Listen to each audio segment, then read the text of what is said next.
Market all time ஹையில் trade ஆகிட்டு இருக்கு and most of the stocks at the ஹைலையும் ஓவர் வேல்யூஷனாகவும் இருக்குது. இந்த டைமில் எந்த செக்டரில் இன்வெஸ்ட் பண்ணலாம், ப்ரிசைஸ்லி எந்த ஸ்டாக்கில் இன்வெஸ்ட் பண்ணலாம் அப்படிங்கிறத நம்ம இந்த வீடியோவில் பார்க்க போகிறோம். வெல்கம் டு அவர் சேனல் பர்ஜே பில்லியன்ஸ். ஆஃப்டர் கோவிட் இன்வெஸ்ட்மெண்ட் ஜேர்னியை ஸ்டார்ட் பண்ணியிருக்க யாருக்கும் போர்ட்ஃபோலியோ லாஸில் இருக்காது. அதுக்கு காரணம் லாஸ்ட் 4 இயர்ஸாக இந்தியன் ஸ்டாக் மார்க்கெட் கொடுத்த massive bull run. Here and there சின்ன கரெக்ஷன்ஸ் பார்த்துருந்தாலும் மார்க்கெட் கண்டிப்பாக மேஜர் கரெக்ஷன்ஸை இன்னும் பார்க்கல. அதுலேயும் லாஸ்ட் 1.5 இயர்ஸாக மார்க்கெட் நல்ல அப்செட் மூமெண்ட் கொடுத்துருக்கு. இந்த புல் ரனில் மெஜாரிட்டியான ஸ்டாக்ஸ் பெட்டர் ரிட்டர்ன்ஸ் கொடுத்துருக்கு. இன்ஃபேக்ட் மோர் தென் 100% கூட நிறையா ஸ்டாக்ஸ் கொடுத்துருக்கு.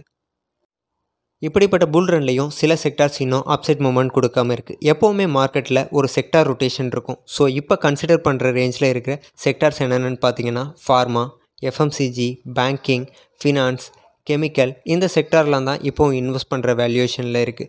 இதில் நான் ப்ரிஃபர் பண்ணுற செக்டார் பார்த்திங்கன்னா பேங்கிங். நான் இங்கே பேங்கிங் செலக்ட் பண்ணுறதுக்கு காரணம் ஒரு கண்ட்ரியோட எக்கனாமிக்ஸ் க்ரோத்துக்கு ஒரு பேக் போனாக இருக்கிற ஒரு செக்டார் பேங்கிங்.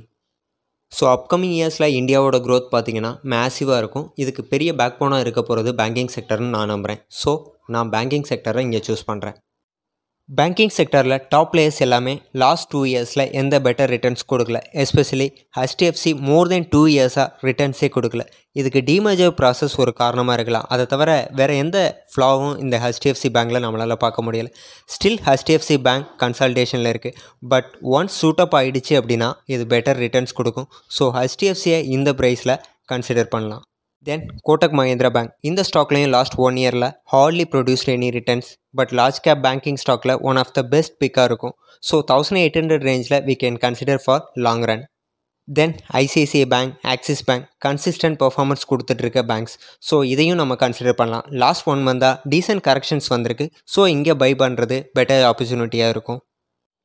இன்னும் டைவர்சிஃபிகேஷனாக வேணும் அப்படின்னா நம்ம federal bank, IDFC first bank consider பண்ணலாம். இதில் IDFC ஃபர்ஸ்ட் பேங்க் டீமர்ஜர் ப்ராசஸ் இருக்குது.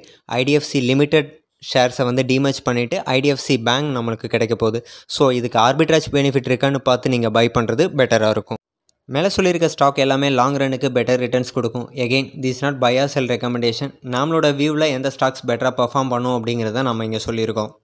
மீன்வைல் நீங்கள் மார்க்கெட்டுக்கு நியூ பையாக இருந்தால் செக்டர் அலோகேஷன், ஸ்டாக் டைவர்சிஃபிகேஷன் அப்படின்னு நீங்கள் கன்ஃபியூஸ் பண்ணிக்க வேணாம். உங்களோட இன்வெஸ்ட்மெண்ட்டை சிம்பிளாக வச்சுக்கணுன்னா சேம் பேங்கிங் செக்டரில் பேங்க் பீஸை நீங்கள் சிஸ்டமேட்டிக் மேனரில் பை பண்ணுறது பெட்டராக இருக்கும். இல்லை நீங்கள் மியூச்சுவல் ஃபண்டில் இன்வெஸ்ட் பண்ணிட்டு வரீங்க அப்படின்னா உங்களோட SIP கூடவே பேங்கிங் அண்ட் அந்த ஃபினான்ஸ் செக்டரில் உள்ள மியூச்சுவல் ஃபண்ட்ஸையும் நீங்கள் ஆட் பண்ணிக்கோங்க. தேங்க்யூ ஃபார் வாட்சிங் this video. Will meet you another informative video. Thank you.